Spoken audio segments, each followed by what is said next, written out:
We have a special Mother's Day message for you today, this evening. Beautiful, there's such a peace in the room. Thank you all for coming and being the choir tonight. And thank you, Cindy, for coming. Feels like home. 1 Samuel chapter 1. 1 Samuel chapter 1. Excuse me, starting at verse 3. Year after year, this man went up from his town to worship and sacrifice to the Lord Almighty in Shiloh, where Hophni and Phinehas, the two sons of Eli, were priests of the Lord. Whenever the day came for Elkanah to sacrifice, he would give portions of meat to his wife Peninnah and to all her sons and daughters. She had a lot of kids.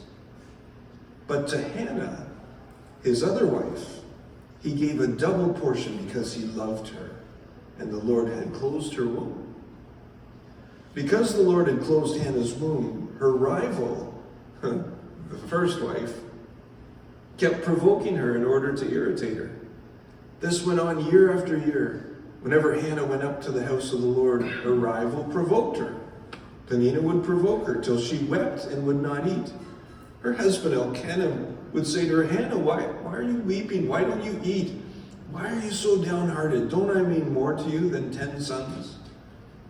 Once when they had finished eating and drinking in Shiloh, Hannah stood up. Hannah stood up. I'm going to paraphrase the rest of the story, where she goes into the temple. She'd had enough. Year after year, she'd been provoked by this woman that is breeding like rabbits. And it seems like the husband would probably love her more, because in this age to have a child was the woman's purpose. Believe it or not, that was the purpose. And so for Hannah not to be able to have children, and Peninnah's there, knowing her husband loved Hannah more, she had this one up on her. All of her sons and daughters. And so this time, Peninnah broke, it was this provoking, this broke the camel's back. It was the straw that broke the camel's back, and Hannah stood up. I'm not going to take it anymore. She stood up. After many years of her sitting down and taking it and just weeping and not eating, this time she stood up, went into the temple, and sought the Lord. And what did the Lord do? He opened up her womb. And she had Samuel. You never hear about any of Peninnah's kids. But Samuel would be the one to anoint Saul, the first king. He would later be the one, through discernment, to recognize David. And he anointed David. And out of that line would come Jesus. Samuel. Hannah stood up.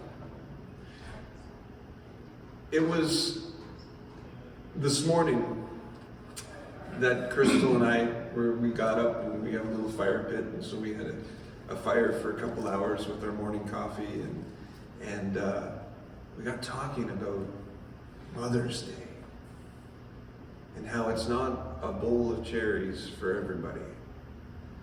Mother's Day, very similar to Father's Day if you didn't have a good father, or Christmas, when it just has a way of digging up all of the dysfunction in your life. Maybe your mother has passed away. Maybe your mother wasn't a good mother. And we had such a good discussion that we thought, there's more than just Kristal and I that need to have this discussion. So, to be in on this discussion, so I'm going to invite her to come up and join me this evening. And we're going to talk about Mother's Day. And Kristal stood up. Go ahead and grab your microphone. All right. Got thumbs up from Dave. So Kristal and I had two very different upbringings. Very different. Mother's Day is a good day for me. I mean, as life goes on, it gets a little complicated, because now well, to start, I have a great mother. And, had and have.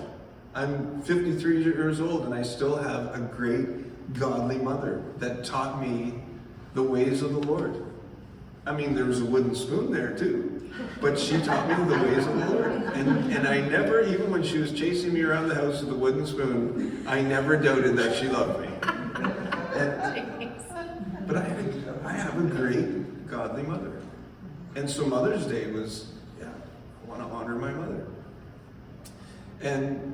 But as life goes on, now my kids have a mother that is no longer in my life. It's awkward,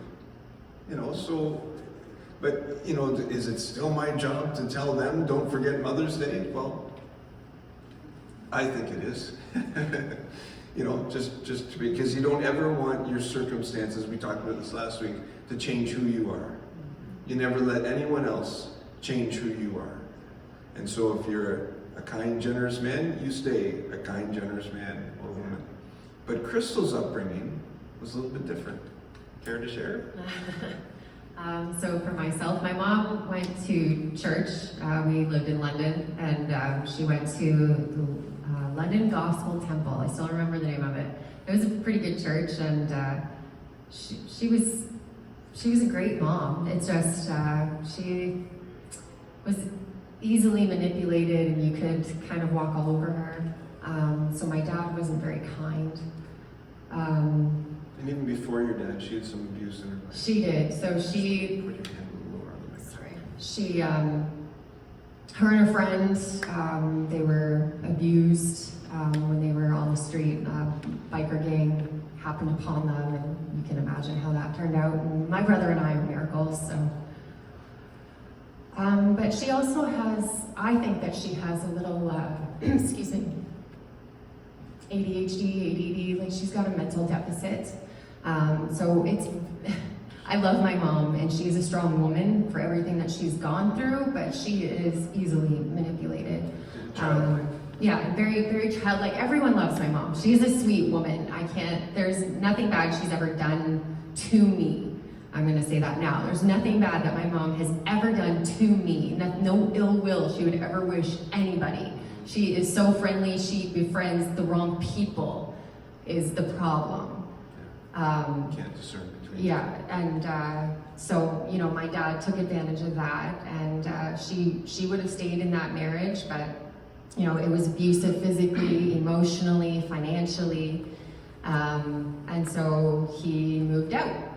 And he moved across the road with another person before they were divorced. So my mom had to go through all of that, raising the two of us, and he would show up when he wanted to. It wasn't very easy. And we stopped going to church, but she still had that childlike love for God. So, she did model that for me, but really I wasn't truly introduced to God until my mom got remarried. To her husband, who she's with now. And if you look back at some of my podcasts and my story, that man was abusive to me. And though he is, I believe that, and I'll say it right now, I believe that he has got demonic possession on him, because in the daytime he was one way. I would talk to him, and he would teach me about God, and it was great to have that type of confidant in that person, but then at night it was different. So it was confusing for me, but I still pursued the Lord and had such a hunger for Him that I prayed really hard in the night. My upbringing, it wasn't your classic fairy tale white picket fence. There was a lot of adversity. Things that should have broken me. I shouldn't be where I am now. I hear stories from other people where they've gone through this and they're addicted to drugs, they're addicted to alcohol, they might not even be with us still, and the fact that I never, throughout everything that I've been through, never once walked away from God. I stopped walking with him purposefully, but I never stopped believing in him, to me is a miracle, because it could be really easy for me to blame him for not giving me a stronger mother. And to blame your mom. Yeah, and to blame my mom, for sure. Yeah. You know, we look back and say, well, she didn't really protect you, not from your dad, nor from the abusive ex-husband. Yeah. But for me, it's because my dad it was my brother and my mom that really bore the brunt of that. I was, though I wasn't a boy, because he wanted a boy, but my brother was born with deficits. So for my dad, that was unacceptable. But mentally, yeah. So like we throw around the term ADHD a lot, and really what you would experience with children in school who can function in school would be a mild case of ADHD.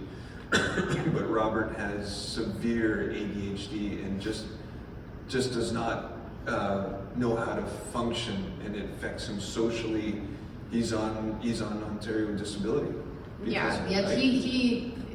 He can make macaroni and cheese, and I know a lot of boys will enjoy that, but he's 2 years older than I am, and I'm 39. So, he will always have that 8-year-old mental mindset, right? And he's doing the best he can with what he has, but again, he bore the brunt of abuse from my dad, and then I bore the brunt of abuse from my mom's husband. So it would be really easy for both of us to say, "Mom, you suck." But it's not, I don't view it as being her fault. I view it as her being an easy target for manipulation. Yeah, so now that I've gotten to know her, I can see she's very childlike. Wouldn't know if she did even know what was going on, and can only assume that she did. She wouldn't know what to do, like how to help. And also, her husband now is a huge manipulator, so there would be a lot of guilt trips. That's why Kristal's mom lives with her abuser, and he says, "Kristal, you can't have access to your mom until you come and apologize to me," because he figures the abuse was out of relationship. She was 8 years old. This was part of our relationship, and so it's tough, but we've come to understand. I want you to notice something, and this is really the premise of what we want to talk about. Did you notice how Kristal was able to honor her mom just a few minutes ago? Honor the goodness of her mom, and yet she could have, through the story, not said any of that and say, "Yeah, Mom, you suck." Because Kristal decided to take, not always, you decided to take your tough situation, your tough mother, and for a while there, you were upset, but now you've decided to stand up. Well, it was the verse, honor your mother. Take it to the Lord. Sorry, it was the verse, honor your mother and father, and I thought to myself, how am I supposed to do that? I remember that first discussion when I talked about honoring, and she just went, "What?" Yeah, I kind of snapped a little bit, like, "Excuse you? What did you just say to me? I have to do what now? Yeah. Why is this on me? Haven't I gone through enough?" But yeah, I have to honor her. So there was one time I went over to her house, and my son's living over there right now. That's another reason Mother's Day can be kind of tough, because I don't have all my kids with me. I did get a Happy Mother's Day from him though. So the bridges are building with my oldest, which is amazing. So thank you so much for praying for that. It is being restored. But my mom is living with him and her husband. And so I'm kind of nervous about what's happening over there. And really, they're not really watching over him. He's dropped out of high school. I'm over there, and it's just not it's not anything that I would have happen in my house. And I'm kind of shocked because they wouldn't allow that when I was there. So I'm not understanding the little change in parenting. But that's another topic. But when I went over there, I said to her, you know, I love you, and I will always love you. And if you need anything, if you're in trouble, you know, you call me, you come to my house. If you need anything at all, a place to stay, money, anything, I am there for you, because you are my mom, and I will always love you. I just don't respect the decisions that you've made when it comes to my son, her grandchild, and the decision to stay with a man whom she knows is dangerous and is the barrier between seeing her grandchildren. So I'm not understanding that one too much either, but yeah. she is trying. So I will say, since studying the marriage covenant and the fact that they are believers, no matter how disconnected that all seems, she's honoring her husband because she does not have a covenant with me. She has a covenant with her husband, and that's hard for me to reconcile. But she is being true to her covenant. Let's talk about that for a second, and then we'll get back to, you know, that Kristal stood up, and how you did that, because that's important. Because there's a lot of people that are going, I could never turn a corner with my mother the way you did, but with Kristal, this is impossible. With God, all things are possible. With you, this is impossible, but with God, all things are possible. Let's talk about this blended family. That, gosh, I never thought I'd be in a blended family. But I used to counsel, you know, and sit them down, and I'd always tell them, listen, you have, you know, it was quite often the woman saying, the man would come in and say, she prefers the kids over me. And I would say, well, Mrs. Christian, you have a covenant with this man. You don't have a covenant with your kids. The problem with that is you don't have instinct to love your husband, but you have instinct to love your kids. You see how that can get confusing and convoluted? Because your instinct goes towards the kids, but the husband is the covenant priority, and it becomes very difficult. So when you said that about stepkids, I thought, okay, we got to establish that, and I love the way Kristal honors my kids, and sometimes with her kids, they're, you know, when there's been times where they're doing something, acting up, whatever, and not often do I step in, but when I do step in, I'm never told, especially in front of the kids, don't you do that. You know, like I've never felt second place to her children. You're second place, by the way. You can fight over second and third place. But it's crucial for the marriages of a blended family to work, is for you to understand the covenant versus instinct. Yeah. Well, and for me, it took a lot of prayer. And a lot of miracle asking. So. Well, because you were a single parent for a while there too. Yeah. Right. So then all of a sudden, a guy would come into the picture, and it just becomes really difficult. It becomes confusing. Mm-hmm. And you had recommitted your life to the Lord, I think 6 months before you met me. Yeah. So I'm going to say she was a new Christian and learning, but it's been amazing. Sometimes I sit back and I go, okay, first I watch Kristal as a mother, but I'm also watching her as not just a pastor's wife, but a pastor in her own right. You know, the way she speaks into people's lives, and the way she teaches, and the way she leads worship. I don't know if you've noticed, but I don't sing melody anymore.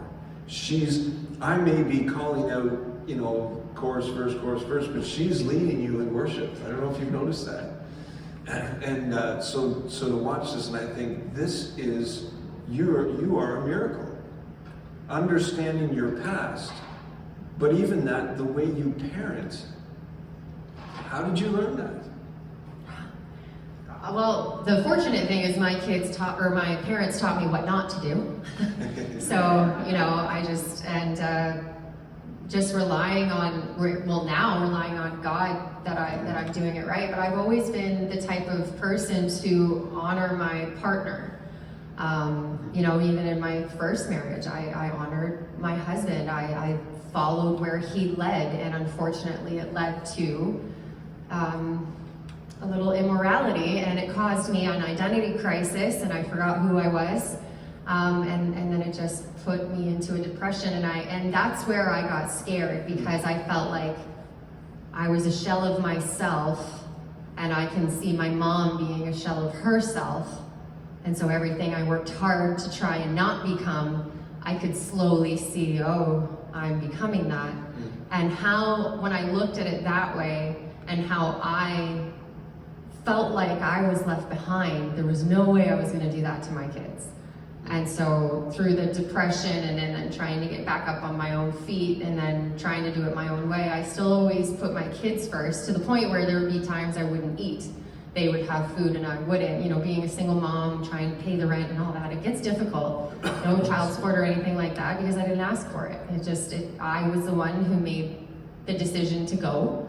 And so why would I take anything else? So it got difficult, but it was the moment where I was trying to fill my life with things and people, and then I had my complete breakdown, rock bottom, and then I felt Jesus embrace me, and then that's when I stood up and made the change. And I walked in, I apologized to my kids, all three of them. So I think for me, it was really, I was transparent with them to the point where they could understand it. I didn't let them have too much, because I didn't want to take my burden and put it on them, but I needed them to see, I didn't want to hide my struggle, because they need to see how I dealt with it. Because that's important too, otherwise they're going to see a struggle and they're going to not know how to deal with it on their own, so it was really important. If you hide the struggle and they know the situation is tough, but yet she's fine, then they're not going to know they're going to think it's strange when they have a struggle and they're panicking under it. Yeah. They don't need to see your perfection, they need to see how you deal with your imperfection. So that when imperfect comes to them or in them, they have learned from you how to deal with it. Asking forgiveness from God, asking forgiveness from them. You want our forgiveness? Yeah. Because that's a big way of dealing with the imperfection. And I even went so far as to ask for my ex-husband for him to forgive me. Even though both of us made big mistakes, I asked, because I felt the Lord say, you know what, you need to forgive, and I felt like that would help him, because I know he shouldered a lot of guilt into what happened as soon as I was out the door. Hindsight is 20/20, and so when I was able to forgive him, I feel like he was able to have a little bit more closure. So that was something that I was able to give to him, and we co-parent better now for it. And so you can see all of the things that Kristal has done is not instinctive. It's not human instinct. It's the Holy Spirit working in her and through her, giving her the strength, giving her the words. When Hannah stood up, she didn't stand up and look at Penina and say, "Shut up," and defend herself. She stood up and went to the Lord. Now, there were times when you read that passage where she wouldn't eat and she would cry. I had those times. And then I had times where I would stand up and I would say some things that weren't very nice. Because I felt like, enough people have walked over me, I swung the other way, and I wasn't a very nice person. And then that still didn't bring me happiness. So again, it wasn't until my rock bottom. And then praying to God for the grace on my tongue, because it's really easy, because I'm an emotional person, it's really easy to just fly off. So I've learned a lot since being placed in this season. And you remind me fairly often, the old Kristal would have done this. The old Kristal would have said this. Yeah, that's so that I can showcase I've grown. So sometimes when I do say something that's a little off the cuff and he looks at me, I say, hey, it could be worse. You know, so yeah. Yeah. So you have the generation before, struggles. The generation after Kristal, struggles. But, you know, when she finally got up, stood up, and cried out to the Lord, you know, for in Hannah's case, he opened her womb. But in Kristal's place, he brought me. Yeah. You know, and not that I'm the knight in shining armor, because well, Kind of are though. well, but you know the other side, and you're the only one in the room that knows the other side of, you know, the old Chris, you know. So, but that's when you stand up and you don't have to defend yourself. You don't have to figure things out. But I feel like there's a lot of people, especially let's go back to Mother's Day, where you're still sitting in your bitterness. You're still rehearsing things that you want to say to that terrible mom or that terrible dad. Maybe there's things that you wish you could say to your kids because of the way they've treated you. I don't know. But it's time to stand up. And not stand up for yourself, but stand up and go in and ask the Lord and weep before Him and say, I'm tired of this deficit. I'm tired of people, you know, walking, well, not even, I'm sure Panita didn't completely stop razzing her. I got all these sons and daughters, you got one, you know. But at the same time, you need to stand up, you need to let go of that bitterness, you need to let go of the past, and you just need to cry out to the Lord and watch Him do miracles in you. It's absolutely amazing where you think, I could never forgive, I could never forget. And you may not forget, but the Lord can do an absolute miracle in you.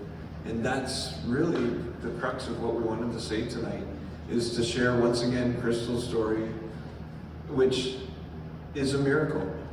Kristal is an absolute miracle. There's no way she should be able to function as a wife. Although, I did want to say, you said one of the things that you are very good at, and you are, is honoring your husband and following. Do you know what? You can thank your mother for that. The difference is you're able to discern. And you're able to discern, okay, I'm losing myself and I'm now a shell of a person, and mom can't. Yeah.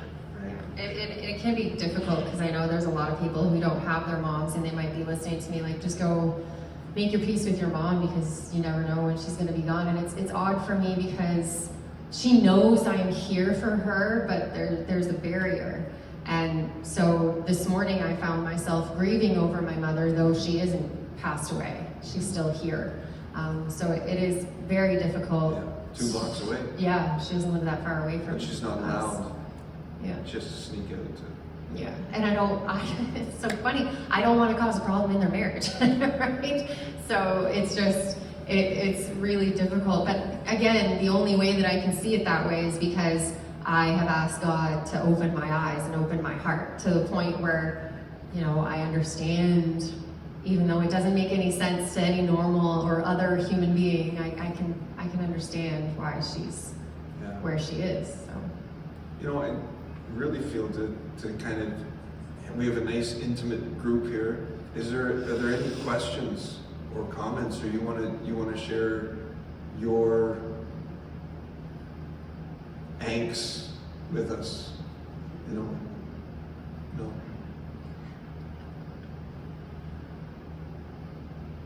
All right. Well, I think we've covered it. The main thing that we wanted to say is you don't have to sit in it anymore. That this is the year that you stand up and you cry out to the Lord. And the prophetic word tonight was, He's given you everything that you need. You're not waiting for God to give you anything. He's waiting for you to stand up and to call in His name. Speak Jesus over your situation, over you. Jesus for my family. I speak the holy name.